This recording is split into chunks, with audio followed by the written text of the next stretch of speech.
Today, as part of our series of panels, we'll be discussing an effective policy in dealing with Iran. We also have many people who have joined us on Zoom from across the United States, from the West Coast to the East Coast and from North to the South. And I want to thank them all for joining us on Zoom as well. Now, those journalists who have joined us on Zoom can pose their questions using the Q&A mechanism. All prior 6 UN Security Council resolutions against the Iranian regime went into effect following the snapback mechanism triggered by the United States per UN Security Council Resolution 2231. However, many European nations and some permanent members of the United Nations are saying that actually nothing has actually happened and they will continue to deal with Iran as before. That means in 4 days, on October 18th, that's Sunday, the conventional arms embargo by the UN is no longer there and the Iranian regime can purchase all the arms at once. The United States has vowed to fully enforce all UN Security Council resolutions and has already activated a number of secondary sanctions on those entities or countries that violate it. Just this morning, the Iran regime's president Hassan Rouhani said, and I quote, "On the next Sunday, we will announce this good news to the nation that 10 years of the cruel arms embargo is removed." End of quote. He actually added that as of Sunday, we're able to sell our weapons to everyone we wish and buy weapons from everybody we wish. End of quote. Well, that brings us to the question of today's panel, an effective policy on Iran, sanctions or no sanctions. Clearly, when it comes to the people of Iran, their unequivocal message is the overthrow of this regime. In fact, in response to the regime's propaganda to portray the United States and its sanctions as the enemy, one of the dominant chants during the November 2019 uprising that engulfed over 200 cities and the regime killed at least 1,500 people and arrested thousands, the chant was, "Our enemy is right here," meaning the Iranian regime. They lie when they say it's America. Nevertheless, here in Washington, there is much debate about the Iran policy. There are those who blame the United States for the regime's non-compliance with its nuclear commitments because it abandoned the JCPOA. And there are others who say Tehran has been in violation since day one. Some say the policy of maximum pressure has failed, and others say the maximum pressure policy has actually worked and has weakened the regime and empowered the people. Some say that now is the time to lift the sanctions on the regime to alleviate the suffering of the Iranian people due to the COVID-19 that's taken the lives of some 123,000 Iranians. And others argue what the Iranian people are suffering from is actually the repressive rule of the Ayatollahs and their monopolization of money and resources over the past 40 years. So we're going to get to all of those issues and more. As you mentioned, there have been explosions of dissent in late 2017 and early 2018, and then again in the wake of the shoot down of the civilian airliner after the strike against Qasem Soleimani. And it's clear that there's also disquiet in the population more broadly over the mismanagement of the COVID epidemic by the theocratic regime. Moreover, sociological research has indicated that the citizenry in Iran is not just given up on the regime, but it's actually giving up increasingly on religious observance more generally, and is becoming a more secular polity.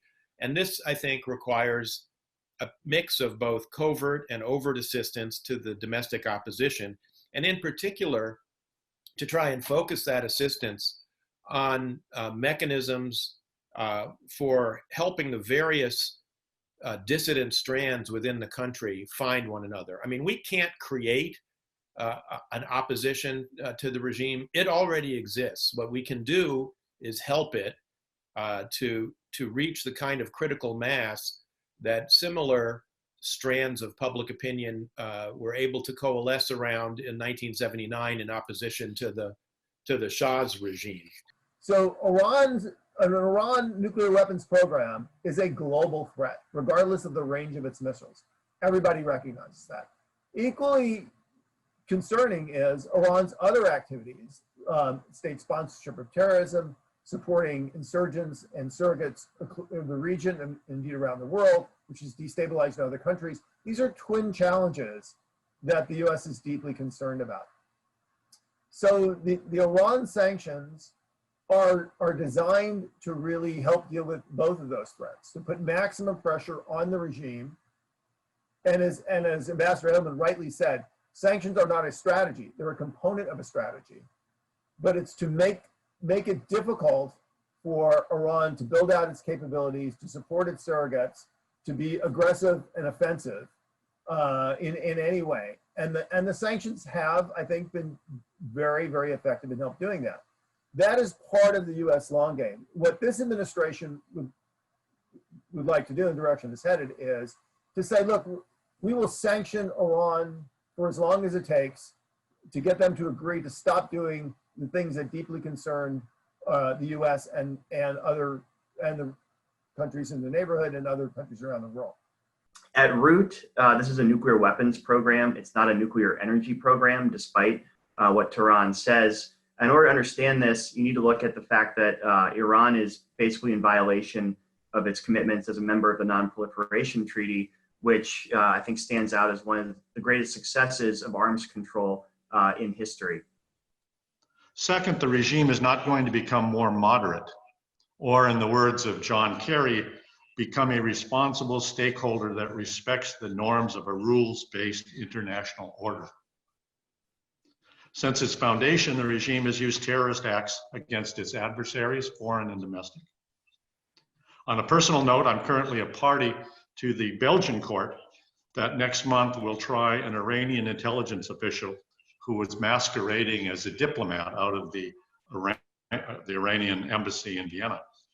This terrorist official, which are two words that are seldom used together, was caught red-handed, arrested as he was providing a powerful explosive to his accomplices who were planning to blow up the NCRI convention in Paris in July of 2018, a gathering attended by tens of thousands of participants.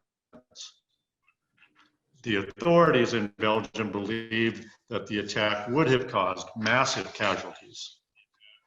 But far from expressing concern or remorse about the likely loss of hundreds of lives, the only response from the jailed agent has been to threaten more deaths if he is convicted.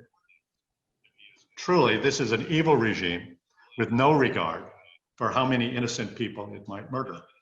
Is number one, sanctioning all of the regime's banks and blocking the regime's access to SWIFT, and also sanctioning the state radio and television broadcasting. That's important.